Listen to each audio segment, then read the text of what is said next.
आपण एकंदरीत जे हिरवळीचं खत किंवा मित्रांनो आपण ज्याला ताग लागवड म्हणतो किंवा दह्यांच्या लागवड म्हणतो, तर या संदर्भात एक सविस्तर माहिती घेणार आहे, जेणेकरून शेतकरी मित्रांनो तुमचा शेणखतावरचा त्याच्यासोबतच जे रासायनिक खत वगैरे तुम्ही टाकता तर त्या खतावरचा 100% तिथं जो खर्च होतो तुमचा अतिरिक्त तर तो कमी झालेला आपल्याला पाहायला मिळणार आहे। मित्रांनो व्हिडिओ आवडत असेल आपल्या यूट्यूब चॅनलला सबस्क्राईब करून घ्या। हाच व्हिडिओ इतर जे आपले शेतकरी मित्र आहेत तर त्यांच्यापर्यंत जास्तीत जास्त शेअर करा, जेणेकरून शेतकरी मित्रांनो त्यांचा देखील तिथं तुमच्यासारखा 100% फायदा होईल।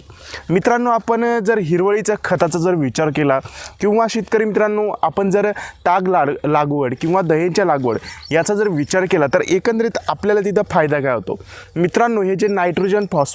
फिक्सेशन करणारे